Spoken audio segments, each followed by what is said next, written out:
Hello नमस्कार welcome to official YouTube channel of ज्ञानमाण्डु।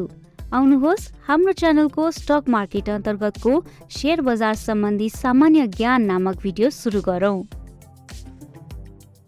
विश्वमा आधुनिक धितोपत्र बजारको सुरुवात कहिले र कहाँबाट भएको मानिन्छ? सन् 1602 मा नेदरल्यान्डको राजधानी एम्स्टर्ड्यामबाट विश्वमा आधुनिक धितोपत्र बजारको सुरुवात भएको मानिने नेदरल्यान्डको राजधानी एम्स्टर्ड्यामको स्टक एक्सचेन्जमा सर्वप्रथम कुन कम्पनीको कारोबार भएको मानिन्छ? डच ईस्ट इन्डिया कम्पनीको नेपालमा सेक्युरिटिज मार्केटिङ सेन्टरको स्थापना कहिले भएको हो? विक्रम सम्वत 2033 साल असार 22 गते सेक्युरिटिज मार्केटिङ सेन्टरलाई सेक्युरिटी खरिद बिक्री केन्द्रमा कहिले परिवर्तन गरिएको थियो? विक्रम सम्वत 2041 सालमा नेपालमा धितोपत्र सम्बन्धी ऐन 2063 जारी हुनु पहिले धितोपत्र सम्बन्धी कुन ऐन प्रचलनमा थियो? धितोपत्र ऐन 2040 नेपाल धितोपत्र बोर्डको स्थापना कहिले भएको हो? विक्रम सम्वत 2050 साल जेठ 25 गते सेक्युरिटी खरिद बिक्री केन्द्रलाई नेपाल स्टक एक्सचेन्ज लिमिटेड नेप्सेमा कहिले परिवर्तन गरिएको थियो? विक्रम सम्वत 2050 सालमा नेपालमा धितोपत्र बजारको गति मापन गर्न नेप्से सूचकाङ्क नेप्से इन्डेक्सको गणना कहिलेबाट सुरु भएको थियो?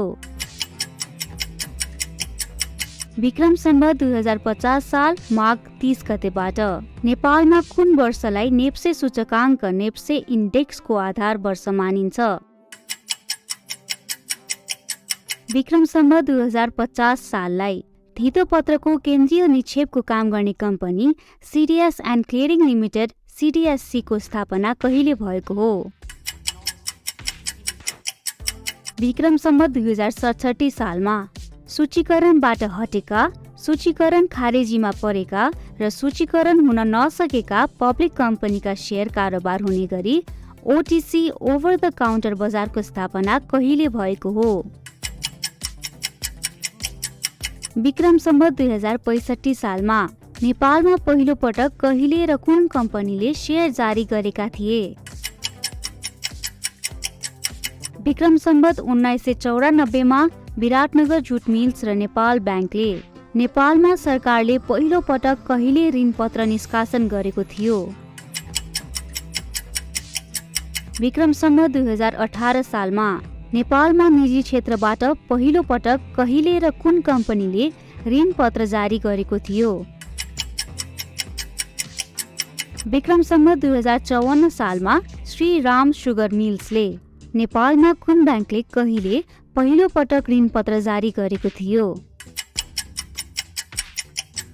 विक्रम सम्वत 2059 सालमा हिमालयन ब्याङ्कले वित्तीय साधनको परिचालन र उपयोग गर्ने कार्यमा संलग्न व्यक्ति, संस्था र संयन्त्र तथा यस्तो कारोबारका लागि आवश्यक कानुनी र नियमनकारी निकायको व्यवस्था एवं वित्तीय संस्था, वित्तीय उपकरण र वित्तीय मध्यस्थताको सामूहिक स्वरूपलाई के भनिन्छ?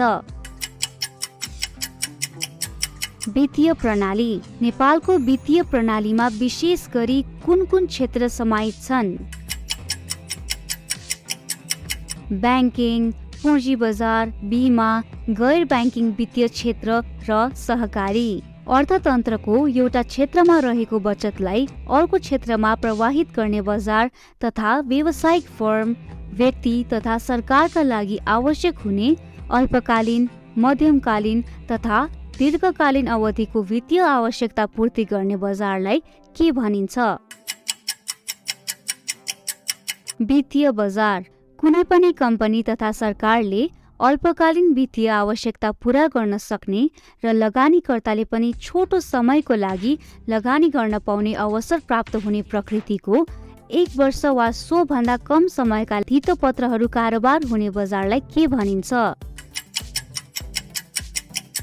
मुद्रा बजार, मनी मार्केट। विशेष गरी 1 वर्षभन्दा बढी परिपक्व अवधि भएका वित्तीय औजारहरूको कारोबार हुने बजारलाई के भनिन्छ? पुँजी बजार। यी थिए शेयर बजार सम्बन्धी केही सामान्य ज्ञानहरू। हजुरहरूले पक्कै पनि धेरै कुरा बुझ्नुभयो होला। शेयर मार्केटसँग रिलेटेड यस्तै अन्य भिडियोजहरू लिएर फेरि पनि अवश्य आउनेछौँ। If you enjoyed this video, give it a thumbs up and share it with your friends. Thanks for watching.